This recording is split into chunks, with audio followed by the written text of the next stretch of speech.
In the name of Allah, who is the most merciful and beneficial, myself Farmash Khan, you're watching CGP Genius. My dear students, welcome to my YouTube channel and thank you so much for watching this video. So in this video, we're going to discuss about actually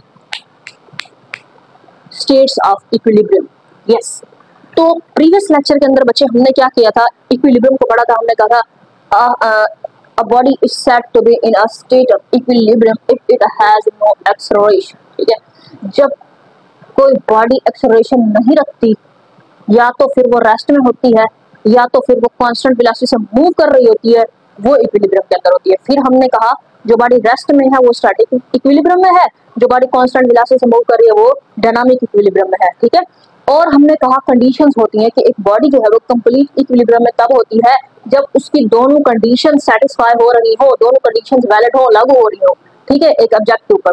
तो पहली condition क्या पढ़ी थी हमने, जिसमें हमने कहा था नेट फोर्सेस जीरो होनी चाहिए, जो कि किसी बॉडी के ऊपर लग रही है नेट फोर्सेस वो जीरो होनी चाहिए. ठीक है, यानी उन फोर्सेस का मजमूआ जीरो होना चाहिए. और दूसरी कंडीशन क्या थी, जिसमें टार्क जीरो होना चाहिए, नेट टार्क. ठीक है, तो भाई इस वीडियो में हम देख लेंगे कि स्टेट्स कितनी होती हैं. ठीक है, अब हम जो स्टेट्स, जिन स्टेट्स का जिक्र करेंगे उसमें हम देखेंगे 3 टाइप्स हैं. ठीक है, स्टेट्स की 3 किस्म की स्टेट्स हो सकती है एक बॉडी की, जो कि वो इक्विलिब्रियम में होता है. पहली है स्टेबल इक्विलिब्रियम. ठीक है जी, अच्छा चलो लिखते हैं यहाँ पर स्टेबल इक्विलिब्रियम. दूसरी है अनस्टेबल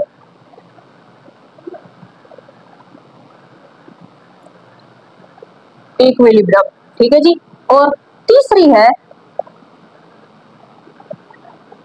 न्यूट्रल इक्विलिब्रियम. अच्छा जी, अब देखो स्टेबल इक्विलिब्रियम कौन सी है, इसकी डेफिनेशन को पहले समझ लो. अनस्टेबल इक्विलिब्रियम कौन सी है और न्यूट्रल इक्विलिब्रियम कौन सी है, इन तीनों को हम डिफाइन करेंगे और कंसेप्चुअली जो है इनको समझने की कोशिश करेंगे, इनकी डेफिनेशन को. और इसके साथ साथ एग्जांपल के तौर पर जो फिगर्स वगैरह हैं उनको भी हम देखेंगे, कंसेप्चुअली हम इसको अंडरस्टैंड करने की कोशिश करेंगे. तो अगर आप चैनल पे न्यू हैं तो कर लीजिए सब्सक्राइब, अपने फ्रेंड्स के साथ भी शेयर कीजिए, अच्छा सा कमेंट भी करना. ठीक है, ये टॉपिक समझ के जाना, ऐसे नहीं जाना. अच्छा, अब देखो भाई, सबसे पहले जो है मैं आपको बताती हूँ कि ये जो स्टेबल इक्विलिब्रियम है, इसको दिमाग में याद रखने के लिए आप ये याद रखो कि ये जो है ये स्टेबल है. ठीक है, ये क्या है, वफादार है. ठीक है, और ये जो अनस्टेबल है ये क्या है, ये बेवफा है. ठीक है, और जो न्यूट्रल इक्विलिब्रियम है भाई ये क्या है. ठीक है, अभी डेफिनेशंस लिखेंगे ना तो हमें पता चल जाएगा. अच्छा जी, अच्छा यहाँ पर मैं इसको थोड़ा डिफाइन कर रही हूँ स्टेबल को. अ body will be in a stable equilibrium. ठीक है, a body will be in a stable equilibrium if after a slight tilt. अब यहाँ पर हमने क्या यूज किया, लफ्ज टिल्ट, उसका मतलब है रोटेशन. ठीक है, स्लाइटली सी रोटेशन. ठीक है, स्लाइटली सी रोटेशन के बाद a body will be in a stable equilibrium if after a slight tilt. ठीक है, it will come back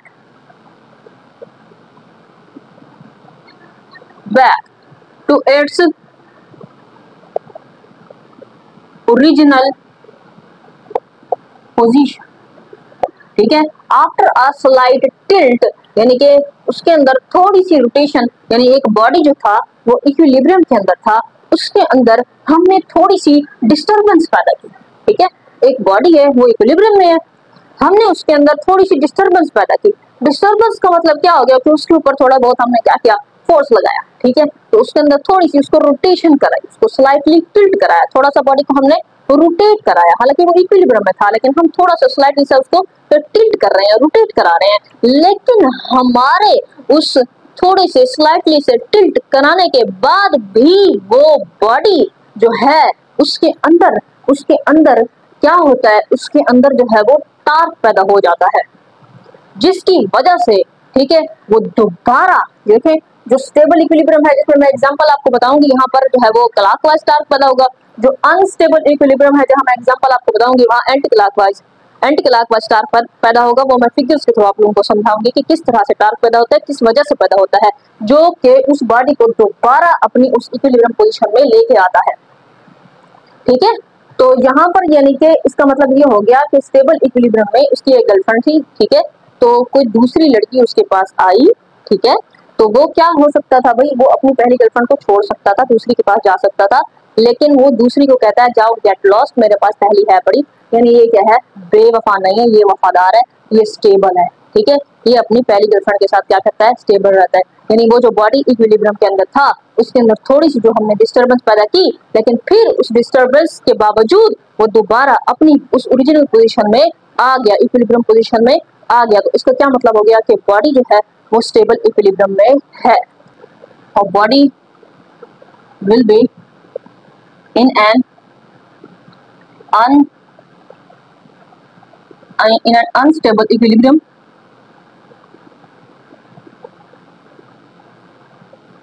if after a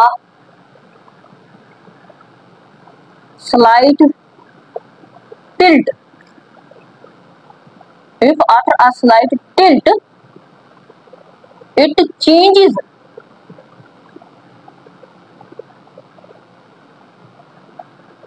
its position,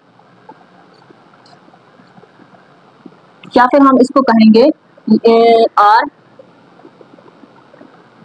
if after a slight tilt it will move further away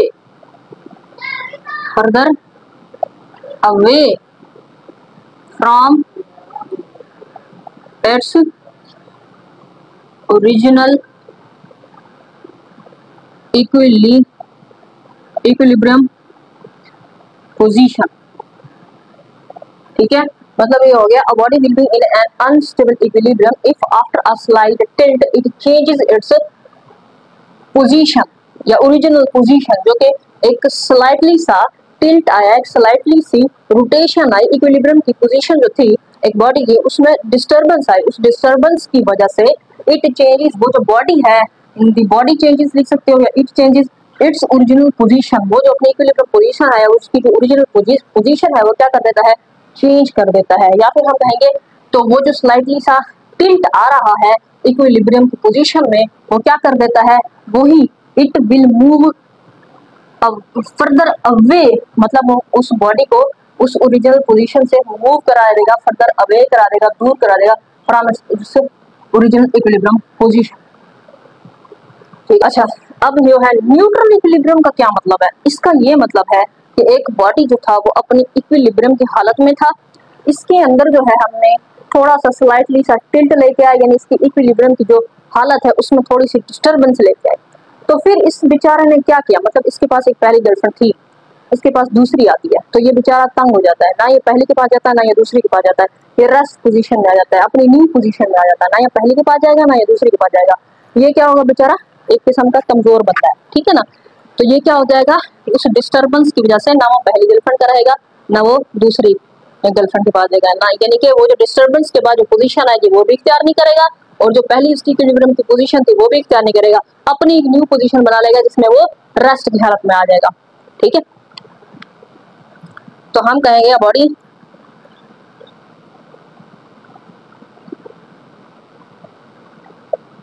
will be in neutral equilibrium, okay,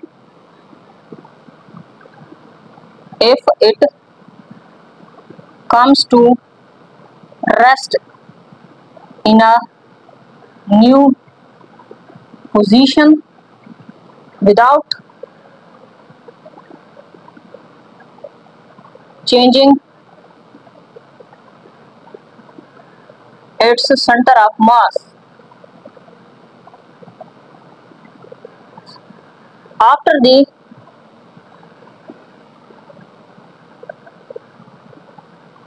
after the disturbance या after the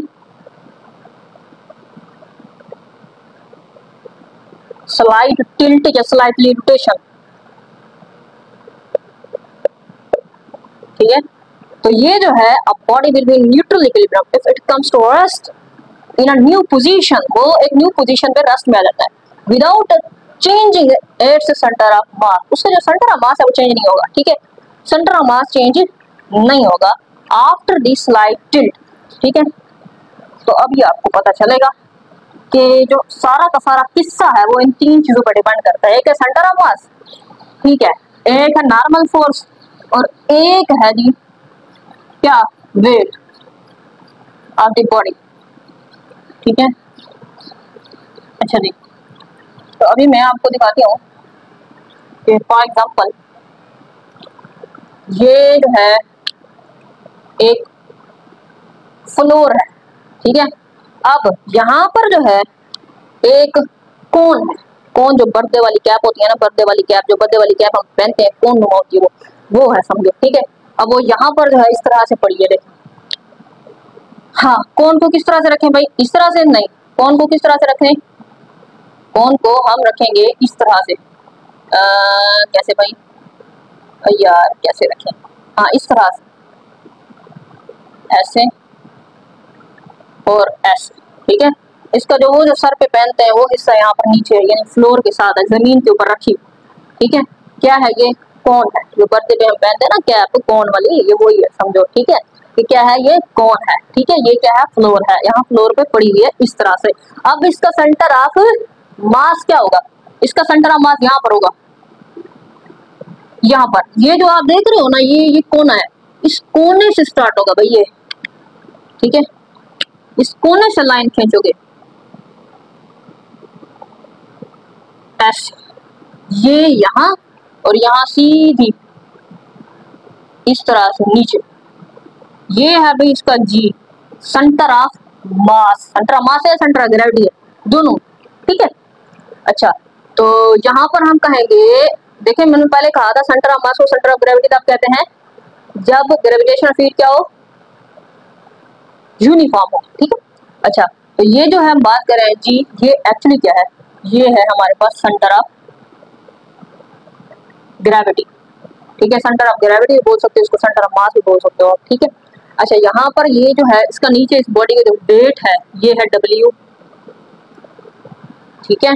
अब यहाँ पर आपने यह देखना है कि जो वेट होता है उसकी जो डायरेक्शन होती है हमेशा डाउनवर्ड होती है, ठीक है। जो वेट है उसकी जो डायरेक्शन है वो हमेशा क्या होगी, डाउनवर्ड होगी। और नॉर्मल फोर्स क्या होती है, इस ये नॉर्मल फोर्स की डायरेक्शन है Fn, ठीक है। अब ये जो यहाँ पर देखो ये नॉर्मल फोर्स, ये यानी इस फ्लोर के ऊपर ये कोन रखी हुई थी, ठीक है। तो इसका मतलब है कोन फ्लोर के ऊपर है, ये एक्शन कर रही है, इसका रिएक्शन क्या होगा, जो कि फ्लोर इस कोन पे लगाएगा, जो कि होता है नॉर्मल फोर्स, जो कि रिएक्शन की सूरत में होती है। तो वो उसकी जो डायरेक्शन है वो क्या है, ऊपर की जानिब है, जो कि हमेशा एक्शन का जो रिएक्शन होता है वो उस एक्शन के अपोजिट होता है।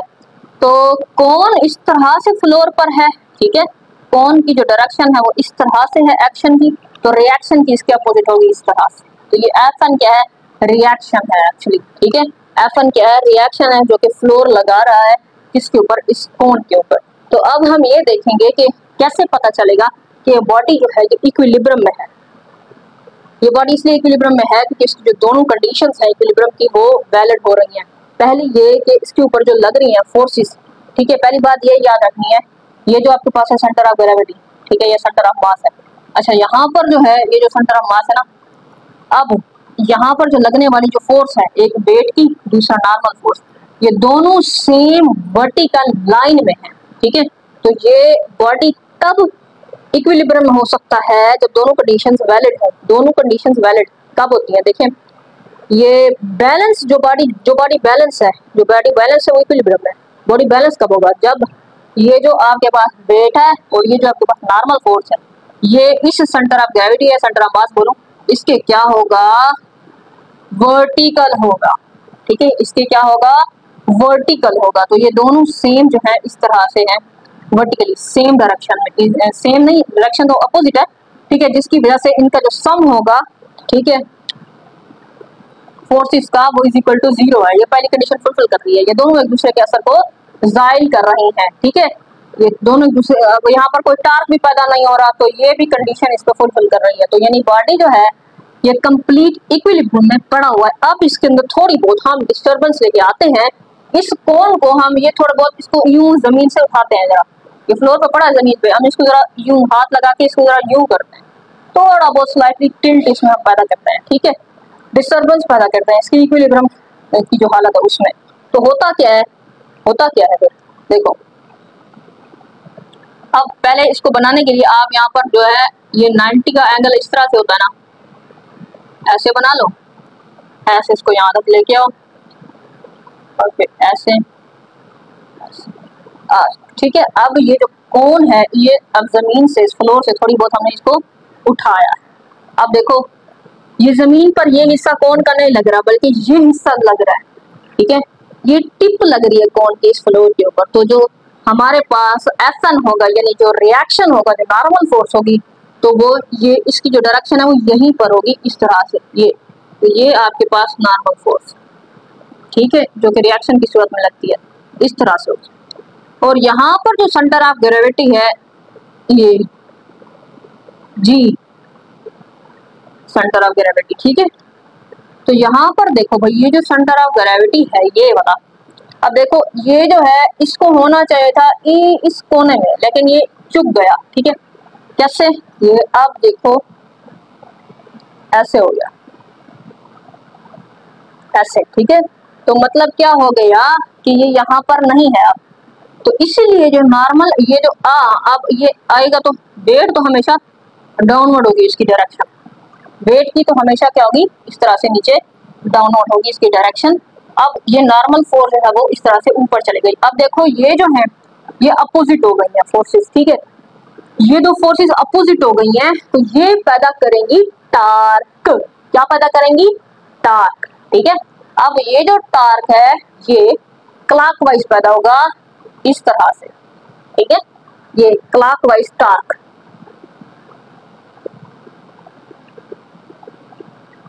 ठीक है। अच्छा, तो अब ये बॉडी जो है फिर दोबारा अपनी इस पोजीशन में आ जाएगी, इस इक्विलिब्रियम वाली पोजीशन में इस तरह से आ जाएगी। तो इसका क्या मतलब हो गया है कि ये जो है स्टेबल इक्विलिब्रियम है। इसी तरह से हम देख लेते हैं अनस्टेबल इक्विलिब्रियम। अच्छा, उसके लिए ना इसी कोन को मैं उल्टा करके रखती हूँ, उसकी टिप से उसको बैलेंस करने की कोशिश करती हूँ। मैं इसको रखती हूँ इस तरह से,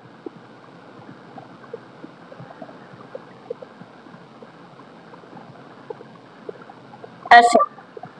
तो भाई ये इसका सेंटर ऑफ ग्रेविटी ये होना चाहिए इस तरह से, इसकी कोने पे ऐसे। अब देखो भाई ये तो हो गया भाई। अब देखो भाई, अब ये क्या चीज हो गई है, देखो भाई। अच्छा, तो यहाँ पर देखो, अब ये जो डाउनवर्ड में आ रही है ना, ये डाउनवर्ड में ये एक्चुअली W है, ठीक है। ये डाउनवर्ड में इसका जो वेट है वो क्या होगा, इस तरह से होगा, इस तरह से डाउनवर्ड। ये अपवर्ड में देखो, यहाँ पर ये जो टिप है, ये जो टिप है ये लग रही है फ्लोर के ऊपर, तो जो एक्शन हो रहा है वो इस तरह से है। अब इसका रिएक्शन इसके अपोजिट डायरेक्शन में होगा, इस तरह से। यहाँ पर नॉर्मल फोर्स लगी, ठीक है। बॉडी यूं पड़ा हुआ है फ्लोर के ऊपर, इसकी टिप लग रही है फ्लोर के ऊपर, तो इसके अपोजिट डायरेक्शन में निकलती है नॉर्मल फोर्स, वो यहाँ पर आएगी। इस पॉइंट को O का नाम दे, ठीक है। अच्छा जी, तो अब आप देखो कि ये जो बॉडी है ये बैलेंस रह पाएगा, ये थोड़ी देर के लिए, मोमेंट के लिए बैलेंस हो पाएगा, क्योंकि ये दोनों, ये जो वेट है और जो नॉर्मल फोर्स है, ये सेंटर ऑफ ग्रेविटी से ये दोनों जो है ये सेम जो है वर्टिकल लाइन है। इसीलिए कुछ मोमेंट के लिए तो ये इक्विलिब्रियम में होगा, बैलेंस होगा, फिर दोबारा क्या होगा, दोबारा ये अपनी इक्विलिब्रियम पोजीशन से हट जाएगा, इस पोजीशन से हट जाएगा, तो ये अनस्टेबल इक्विलिब्रियम कहलाएगा। अब कैसे हटेगा, देखो अब यहाँ पर ये बेचारा देखें यूं गिर जाएगा, एंटी क्लॉकवाइज यहाँ पर जो है वो पैदा होगा ड्यू टू इट्स वेट, इस तरह से गिर जाएगा। ठीक है, हाँ इसको हम पकड़ के रखेंगे तो यहाँ पर ये स्टेबल रहेगा, यहाँ पर बैलेंस रहेगा। जैसे ही वो स्लाइटली टिल्ट हम इसको बैलेंस किया, यहाँ पर जैसे ही हाथ छोड़ा, हाथ से छोड़ा तो खुद से ये अपने इसी बैलेंस की जो बैलेंस है अपने आप को नहीं कर पाएगा, यानी कि ये स्टेबल नहीं है, इसीलिए ये अनस्टेबल कहलाएगा। क्योंकि इस तरह से ये इसके अंदर ये इस तरह से जो है ना एंटी क्लॉकवाइज वाइज टार्क पैदा होगा इस तरह से। ठीक है, due to its weight anti clockwise torque, जो कि इसको अपनी इस ओरिजिनल पोजीशन से हटा देगा और ये बॉडी अनस्टेबल हो जाएगा। ठीक है, अच्छा अब इसको कैसे हटाएं? ये नीचे गिर जाएगा यहाँ पर, देखो ऐसे ऐसे और ऐसे, W। अब आप देखो, अब पहले यहाँ पर देखो ये यहाँ पर था W, अब इसकी जो डायरेक्शन है इस पे इस कोने में नहीं है, यहाँ पर आ गई है। ठीक है, अब नॉर्मल फोर्स फिर यहाँ पर लगेगी Fn। ठीक है, और ये बॉडी इस तरह से आ गया। अच्छा यहाँ पर देखें तो इस बॉडी को किस तरह से होना चाहिए था, अगर मैं इस तरह से करके दिखाऊं तो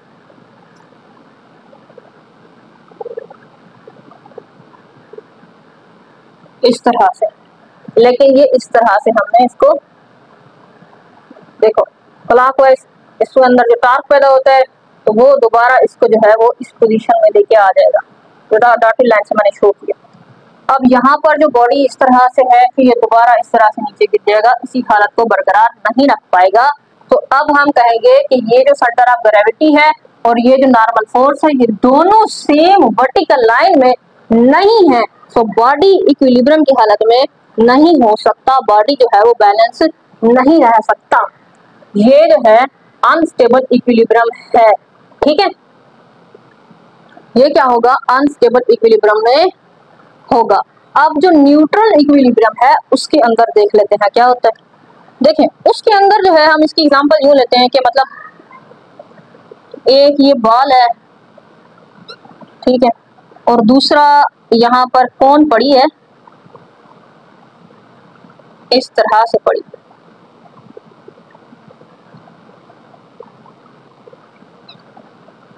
ठीक है, अच्छा देखो अब ये जो बॉल है इसका ये सेंटर ऑफ ग्रेविटी है, इसकी भी ये सेंटर ऑफ ग्रेविटी है,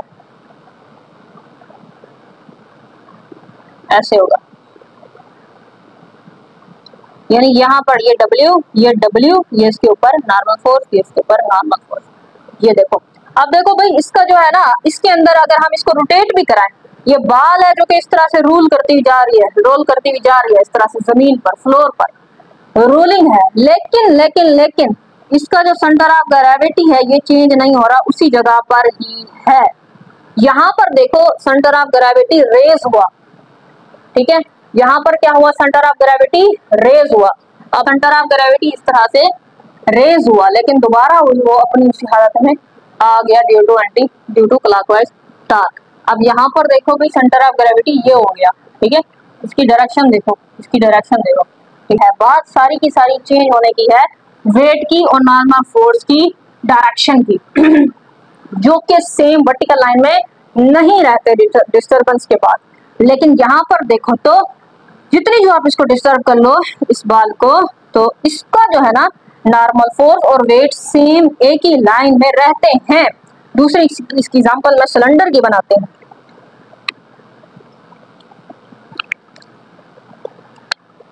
देखो ऐसे ऐसे, ये यहाँ पर सिलेंडर पड़ा है, अब ये इसका सेंटर ऑफ ग्रेविटी है। अच्छा अब इसको जितनी जो आप रोल करा लो, ये जो नॉर्मल फोर्स है और जो वेट है ये दोनों इसी सेम वर्टिकल लाइन में रहते हैं, तो ये जो है क्या होता है, न्यूट्रल इक्विलिब्रियम होता है। ठीक है, होप सो आप लोगों को ये लेक्चर समझ आया होगा। इंशाल्लाह नेक्स्ट लेक्चर में मिलते हैं। मुझे दीजिए इजाजत। अल्लाह हाफिज।